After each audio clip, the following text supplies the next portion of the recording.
the sun.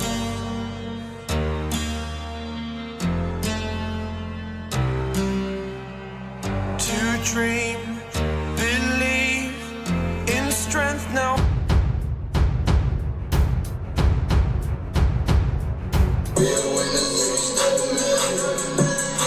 Let's listen to Pavarotti. Can I be your superhero? Hello, welcome to The Revealing. I'm your host, Pavarotti, and I'm here to discuss the Idaho 4 case. And I got you a barn burner in this one, folks.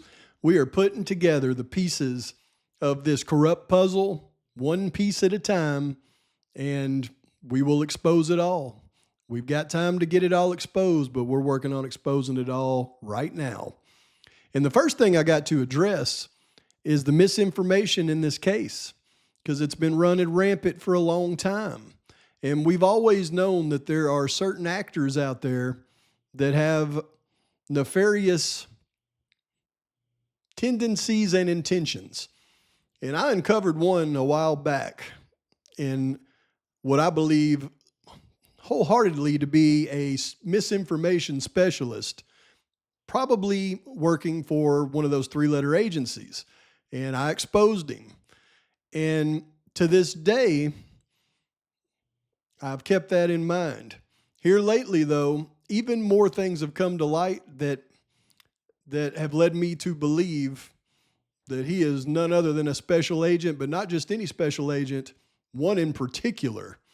And we're going to expose that in this episode right now from the beginning. So let me welcome you to the set here at The Revealing. Once again, Get a Clue. How you doing, Get a Clue? Been a while, buddy. But I should ask you not what your stage names, because there's many of them, not what they are, but what your real name is. And you tell me right now, what is your real name? Tony Imel. Whoa, that's a shocker. Wait a minute. Isn't that one of the special agents involved in the Kohberger case? What is your professional name? Tell me right now. Special Agent Imel's. Knew it. Knew it the whole time. You can tell by the way he gives a little bit of truth and then dazzles you with misinformation to steer you in the wrong direction. Let me go ahead and pull this rope. Bye-bye, guy. In this episode, we're going to dive into that motion to compel, the third motion to compel from the defense, because it tells us everything we need to know about this case, especially the bogus DNA. Let's jump right into it. Okay, so this is pretty much proof that Ann Taylor and team have been on to the games involved in this case for a long time. This was June 2023, and this was the declaration of Ann Taylor in support of defendant's third motion to compel. And we're not going to read the whole thing. It's about 26 pages, but I am going to go over some of the finer points. One of the things she's requested, they request the 3 profiles uploaded to a DNA database. The state has provided information related to this request for the seized item, the knife sheath only. So they asked for the DNA profiles for the other 3, but for some reason they just can't get them. And the defense has requested all DNA profiles, including 3 additional unidentified male DNA profiles developed during the course of law enforcement investigation. This information has not been supplied. Now, the crazy thing is I'm going through all of these motions to compel, and I'm not seeing any orders by John Judge. So when they got to that hearing the other day and they got to the motion to compel, all the judge discussed was the motion to compel that the defense has filed since he's been there, and that was on the state's witnesses. What about the other 22? Because they just filed their 23rd motion to compel evidence today, or they filed it yesterday, it released today. We'll go over that one later. But they wanted the information relating to all lab personnel, and it has not been provided. We know to this day they still haven't provided it. The state has objected to this request in its entirety. What are they objected to back then? Well, part of the third supplemental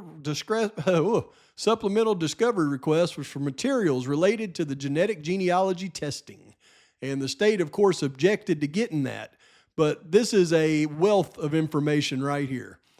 Counsel for Mr. Kohberger has reviewed the materials provided in this case regarding the DNA testing, laboratory reports, bench notes, and photographs. Further, experts in the field of genetic genealogy and DNA have consulted and offered information and guidance. The state acknowledges it used genetic genealogy testing in this case, but claims it does not have to produce the records in the specific request for discovery. The defense disagrees, as well they should. Counsel has learned through consultation with experts and sources referenced below that the use of genetic genealogy databases does not necessarily lead to a single individual as a potential suspect, and that reports of these searches often reference multiple individuals for further investigation and DNA testing. In fact, the state acknowledges such in its motion for protective order when it acknowledges hundreds of relatives. Page 5 of the motion of protective order. So the state acknowledged that it did not find one person, it found hundreds of relatives. The testing conducted by a private lab is completely different in nature than the testing done by forensics labs. Genetic genealogy labs do not generate a profile in the same way that our forensic labs do. And there cannot, look at this, there cannot be a direct comparison between the data obtained in this case by the Idaho State Forensic Crime Lab and the private lab. They cannot do a direct comparison. So when they took Kohberger's dad's DNA from the trash can and supposedly compared it to the original profile, they cannot do that. They're saying it right here. But this is where it gets really interesting. I have received a copy of an Idaho State Police announcement dated July 28th, 2021. All right, this is a year and a half before the crime. That the Idaho State Police Forensics Laboratory secured a grant to fund genetic genealogy testing for unsolved Idaho cases. See attached Exhibit A. So we know what the attached Exhibit A contains as it relates to the IGG. It relates to this contract that the Idaho State Police Lab had with Othram Laboratories in Texas. See attached Exhibit A. So back in July 28th of 2021, the Idaho State Police Forensics Lab secured a grant to fund genetic genealogy testing. And that grant that they secured to fund it went to Othram Laboratories in Texas. And then they contracted with them back in 2021. Not only did they contract with them, the Idaho State Police Forensic Services Laboratory funded Othram Labs. I would like to know how much have they funded Othram Labs research? Is this the reason that Othram Labs would be very, very, let's just say, partial to the Idaho State Police Services Laboratory because they gained their funding from them originally? Yeah, they would do just about anything they asked, wouldn't they? No wonder we've got some collusion going on here. Let's move on down to this. A new collaborative national technology validation and implementation collaborative was established in 2022. Its purpose is to collaborate and formulate methods and policies for labs and law enforcement to establish forensic investigative genetic genealogy programs. This collaborative contributed to a forensic science journal. So this collaborative effort contributed to a forensic science journal. What was the collab? Who was collaborating? The publication includes contributors from Idaho. Oh, looky here, Rylene Nolan of the Idaho State Police Forensic Services and Alana Minton of the Office of the Attorney General, State of Idaho. So they have collaborated on this information in a forensic science journal as it relates to the funding that they gave to Othram Labs to obtain all of this valuable data that could go into this article in the Forensic Science Journal. Let me say right here, folks, red flag alert. If we get the expert witness list from the prosecution on people that we don't know that are on there, because we now know that Riley Nolan is definitely one of their experts. But if that expert witness list comes back and Alana Minton is on it, that right there will take conspiracy and turn it into fact. So we're going to keep our eyeballs peeled for that expert witness list from the prosecution. And if Alana Minton is on it, y'all remember that, make a note of it. If she is on that thing, we know this thing is a conspiracy. It's not a conspiracy. We know the conspiracy turned into reality in front of our faces. Red flag alert. But this is where it gets really interesting. I am aware of specific news reports in this case. And this is Ann Taylor stating this, or team. I'm aware of specific news reports in this case regarding Mr. Kohberger's DNA, as published by the New York Times on June 11, 2023, that FBI personnel worked with the profile that Othram had produced. FBI personnel worked with the profile that Othram had produced. This identification was done in complete secret behind closed doors, and it's been continued to be a secret. And that should raise red flags for Your Honor. Spending days building out a family tree that began with distant relatives. In the New York Times, sources have more information than the state has disclosed to the defense. So the New York Times sources have more information than the state has disclosed to the defense. Isn't that something? This New York Times article generated intense media coverage and interest, the scope of which is explained in the True Scope report attached as Exhibit D. In addition, Mr. Kohberger's defense team has discussed the use of, this is where this word right here becomes so important, and I've tried to make that clear in many of my videos, has discussed the use of statistics in this type of case with experts who have informed me that the manner of identifying Mr. Kohberger via this type of search may have significant impacts on the statistical analysis of the CODIS profile generated by the Idaho State Police Lab.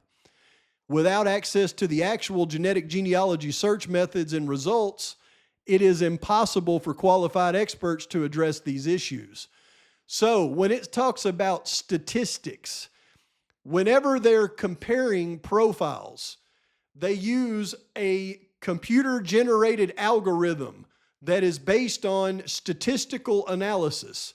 And whenever you do an IgG and you mess with that SNIP profile, it actually affects the program that they used to match up DNA in a case, and it messes with the statistics. So when you see that 5.07 octillion match, that is a statistical manipulation of the facts. And that is a very hard thing to explain, and you really have to understand it to even know what I'm talking about, which is bad. But let's talk about this for just a minute. I'm aware of a specific news report in the case regarding Mr. Kohberger's DNA, and it's a New York Times article on June 11, 2023. Let's take a look at that New York Times article. Now, when we look at this New York Times article, let's reflect on what we just heard the defense say in their filing. They said the writer of this New York Times article seems to have more information than the prosecution has disclosed to the defense. But I think what's really important about this article is not only does that person have extensive information, he actually goes through everything in the investigation in a particular order. And when he gets to the last part, Right before it morphs into the IgG, it tells you the critical evidence in the case and the reason for the morph into the IgG, I assure you. So here we go with Inside the Hunt for the Idaho Killer. This was the New York Times, one she's referring to in the motion. Mike Baker, June 10th, 2023.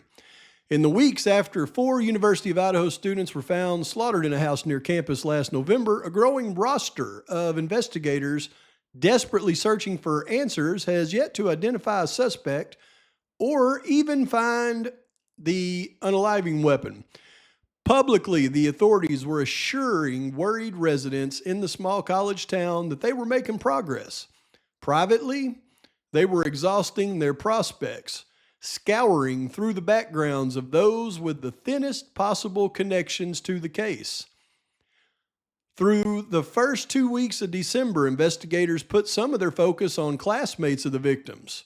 They also widened the search to examine a man in another state who had been known to send harassing messages to women, but had to visit Idaho only twice in his life. They looked at a woman previously charged with assaults in the region. They looked at a man once accused of wielding a knife. They looked at sex offenders. So they went through this progression, but look where it stops. They looked at a white supremacist. Each turned out to be a dead end. Then, after spending weeks sifting through an array of evidence that seems to lead nowhere, investigators announced an arrest in late December on the other side of the country. Bryan Kohberger, a PhD student from a nearby university. He was identified only after investigators turned to an advanced method of DNA analysis that had rarely been used in active unaliving investigations. Yeah. Why don't we look at this progression of the investigators according to this inside source who apparently had some inside knowledge in the case? All right, they started on their classmates, right? The frat boys, Jack D. That went nowhere. They widened the search and examined a man in another state who has been known to send harassing messages to women. That didn't work out. They went to a guy that had visited Idaho. He had only visited Idaho twice in his life. They looked at a woman previously charged with assaults in the region. That didn't work out. They looked at a man once accused of wielding a knife. That didn't work out. They looked at sex offenders. That didn't work out. But you got to look at the dates involved in this thing, right? On December the 2nd, they brought Farley back to the Latah County Jail. That would be about this time right here, wouldn't it? When they looked at a white supremacist. Now, what in the world would they look at a white supremacist for? And did that one really turn out to be a dead end? Or was that the reason for the bogus IgG investigation to cover up for their confidential informant that turned out to be this white supremacist? Obviously, they have ears just like we do. They know that Farley, ICU Farley, was at the scene of the crime. They know by looking through all of the, where are we at here? What did it say? Privately, they were exhausting their prospects, scouring the backgrounds of those with the thinnest possible connections to the case.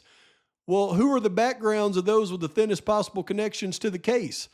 Can you bet that would be the parents of the victims and their backgrounds in relation to the underworld? And that is what led them to look at that white supremacist. But why would they come up with this bogus hidden IgG investigation to cover up for the white supremacist? Well, we know now there's only one white supremacist that could have been involved in this investigation that was near the crime scene, and that was Farley. Now, why would they cover that up with a bogus IgG? I would remind the court, I'm sure the court knows pretty well when we're talking about confidential informants and that type of law, you have to have some reliability. Now, let's put ourselves in the place of law enforcement at the time. They've got their confidential informant. He's given them information. It's led to their bogus arrest of Kohberger, but now they're looking down the road. They're saying, wait a minute, this thing is going to go to trial at some point, And if we use Farley as our primary source of our information that led to our arrest, we're going to have issues. Because look, they look at informant themselves. Many factors influence how credible an informant will be in the eyes of the criminal courts. For example, how many criminal charges have they previously faced? Have they ever testified in criminal proceedings before? Someone who has a history of providing reliable information could be more credible than someone who has never helped prosecute another criminal. Additionally, looking at a confidential informant's history of telling the truth or lying will be an important step. Someone with a history of openly lying will be less credible than someone with a history of telling the truth. Now, keeping that in mind, and then let's look at their main confidential informant in the case, and it tells us exactly why they've hidden their bogus IgG from the defense ever being able to see it. I mean, heck, slapped right in the middle of his court record, their confidential informant has been charged in the past with perjury, providing false information to the court. This is what they were looking at, folks. They had to come up with a fake IgG to make it work. Kind of the same thing that's laying on pretty thick here. You can't have it. We're not going to tell you about it, but don't worry, we didn't do anything wrong. So then the real question needs to be asked. If the confidential informant gave them information that led them to Bryan Kohberger, which I firmly believe the confidential informant gave them information which led them to Brent Kopacka, they got Kohberger's information once they unalived Kopacka, and that's how Kohberger gets in this situation.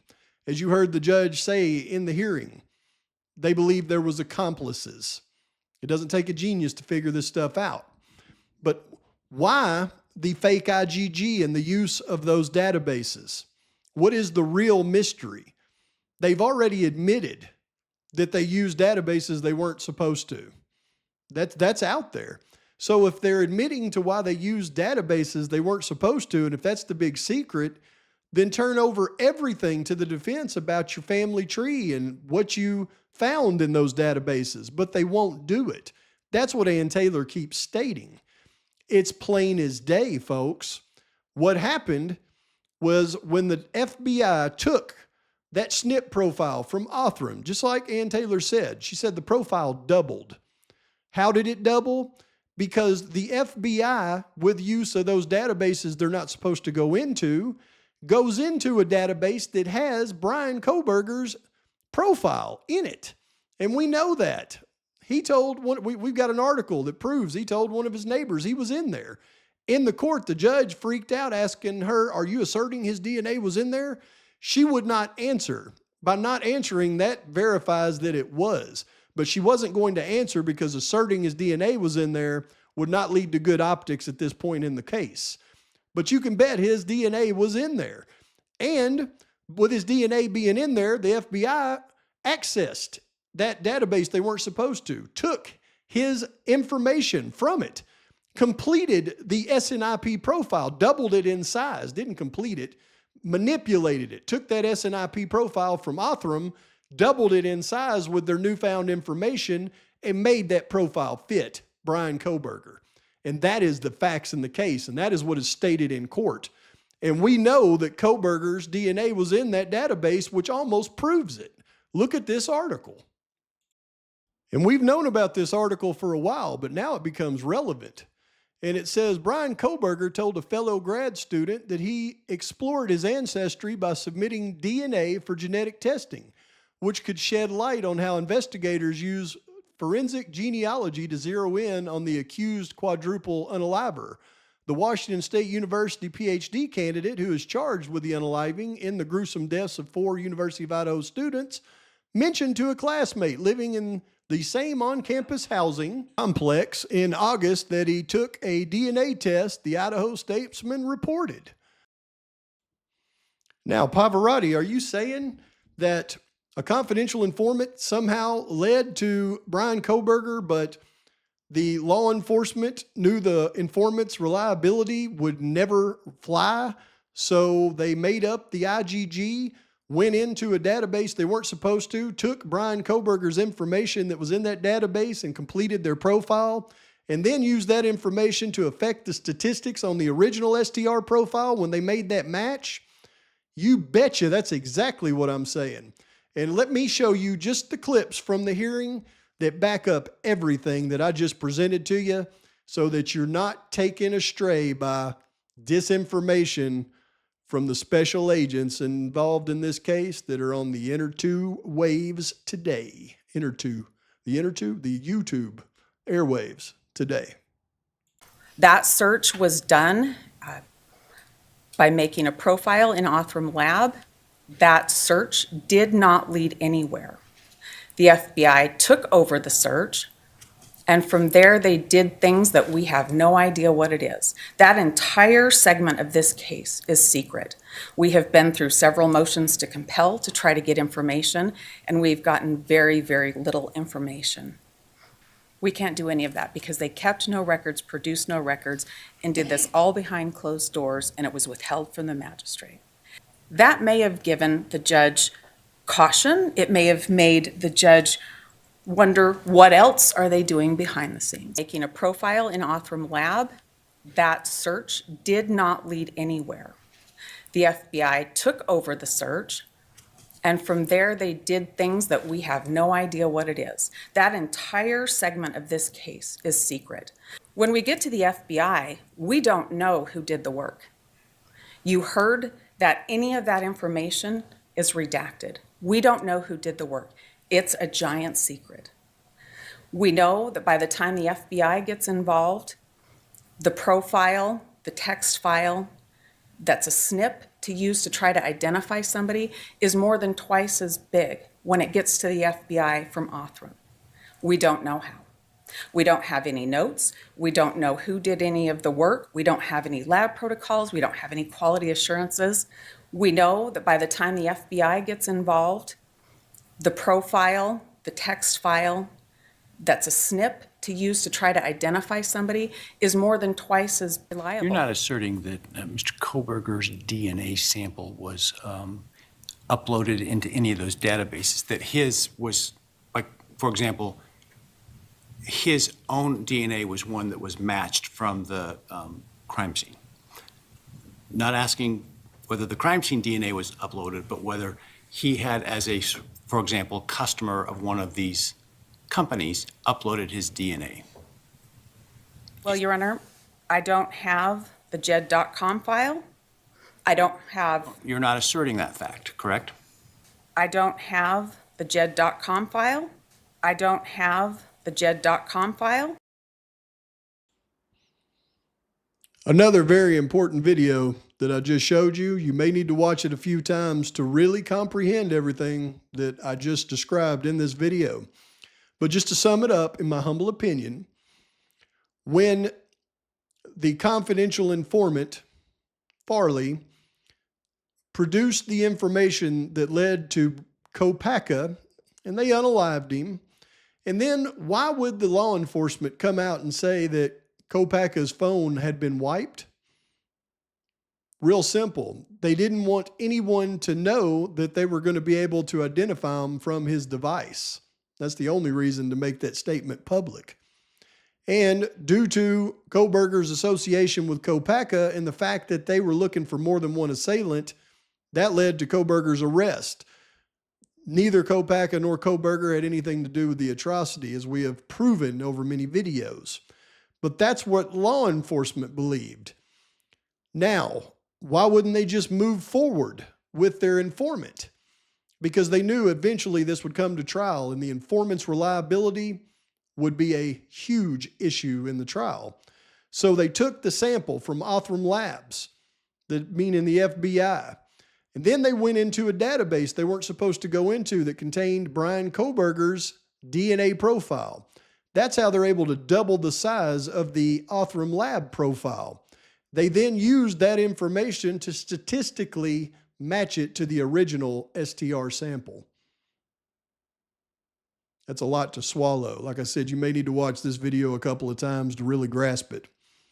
But when there's people out there trying to sway you with disinformation, Well, all I can do is battle it with the truth. Please like and subscribe to the channel. Post your comments, thoughts, criticism. Till next time, Pavarotti's out. until I walk away.